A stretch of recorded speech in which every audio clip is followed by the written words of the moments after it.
Oi gente, tudo bem? Eu sou a Ana Lu e eu li Coração Azedo, da Jenny Zhang. Esse vídeo é mais um publi editorial da biblioteca da minha amiga Vanessa Pessoa. Se você chegou aqui agora e não entendeu a piada interna, é porque esse mês, particularmente, a minha amiga Vanessa me emprestou muitos livros. E como eu tava citando ela praticamente em todos os vídeos desse canal, ela falou pra eu começar a sinalizar a publi da sua biblioteca particular. Mas realmente foi só uma piada. E agora eu vou parar de gracinha e falar desse livro, porque foi pra isso que eu vim aqui hoje. Bom, a autora Jenny Zhang, ela nasceu em Xangai e ela emigrou ainda criança para os Estados Unidos. Nos 7 contos que esse livro dela contempla, a gente vai ter essa situação. Eu acho até que o livro pode ter bastante de autoficção, coisas da vida dela mesmo, ou até de coisas que ela observou de outras famílias, porque o livro é como se fosse um apanhado disso. Nesses 7 contos, a gente tem, então, histórias de famílias que se mudaram da China para os Estados Unidos na busca de ter uma vida melhor, mas que, na verdade, não estão tendo uma vida nem um pouco melhor ali. Esse livro fala muito de dificuldade e da vida complicada que essas pessoas levam ali, e todos os contos são narrados por meninas que têm aí entre os seus 9 anos e o começo da adolescência. E é por isso ainda, né, mais um dado que me faz pensar que tem muito da visão e da vivência da autora aqui, porque foi aí também, mais ou menos com essa idade, que ela, já imigrada para os Estados Unidos, começou a perceber, né, essa situação em que ela e sua família viviam. É interessante aqui como a autora consegue propor pra gente histórias que são muito parecidas, mas que têm a sua particularidade. Porque, num geral, o contexto em que essas pessoas estão vivendo é o mesmo.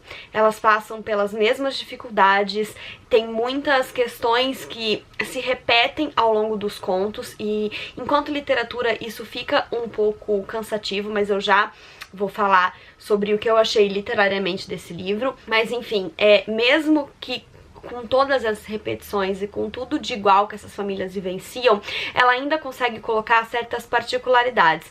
Como são meninas que estão narrando, essas meninas colocam a visão e a vivência delas. Então algumas têm mais problemas na escola, algumas estão experimentando sua sexualidade, algumas têm uma vida mais legal com a família, uma família mais harmoniosa, e algumas não. Então as diferenças estão aí, mas o contexto social e o contexto geral do sofrimento dessas pessoas é o mesmo, sim.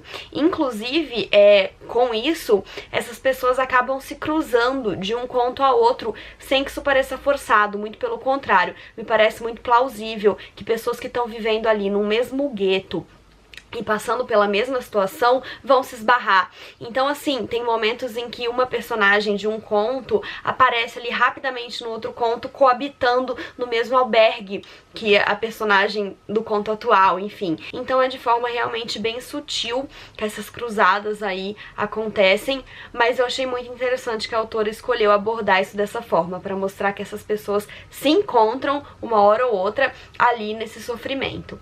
Todas as narrativas das meninas focam também bastante em situações familiares, e essas situações familiares também se repetem nos diversos contos. Então a gente tem caso de desunião familiar, de separação conjugal, casos de marido abusivo, casos de dificuldade em socialização, tanto na escola quanto na sociedade em si, muito por causa do preconceito que essas pessoas, principalmente, né, que essas crianças sofrem. E uma coisa muito particular também que a gente tem em todos os contos, ou praticamente todos, é a forte presença, eu diria até intromissão, dos avós que foram deixados na China.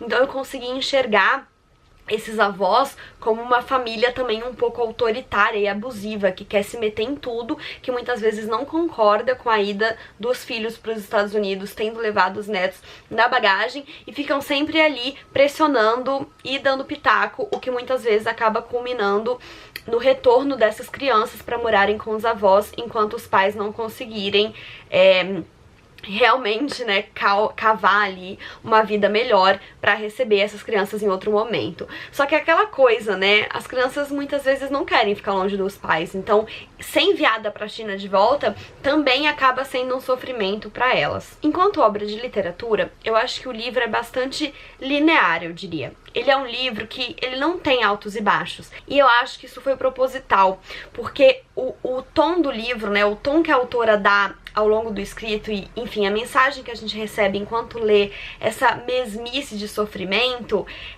eu acho que é exatamente o que ela queria passar, porque é uma busca por uma luz no fim do túnel que você enxerga, mas que você nunca chega lá. É como se fosse uma esperança cansativa de as coisas vão melhorar, mas elas nunca melhoram. É como se a gente entrasse numa constante de sofrimento. Eu acho que o livro começa muito bem, acho que o primeiro conto é o melhor, na minha opinião, e eu não sei se isso foi muito inteligente na hora de compor o livro, porque eu realmente comecei esperando muito, porque eu me animei com o primeiro conto, me animei assim, né?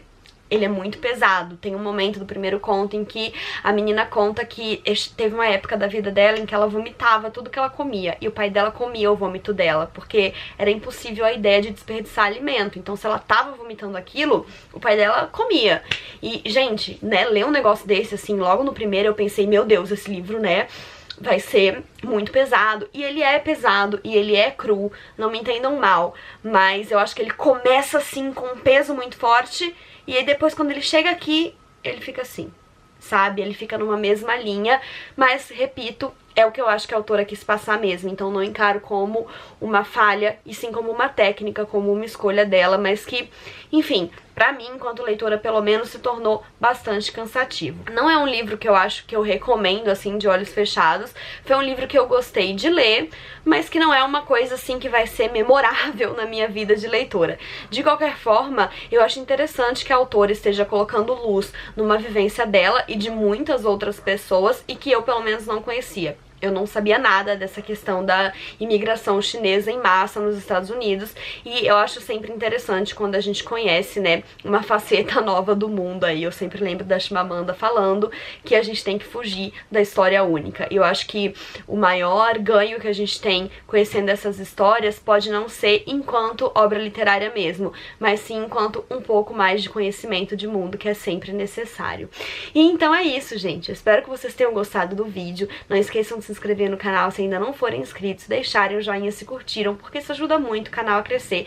E se vocês já leram esse livro e tiveram outras percepções, ou até as mesmas, comentem aqui embaixo pra gente conversar a respeito, porque essa é sempre a melhor parte. Um beijo e até a próxima. Tchau!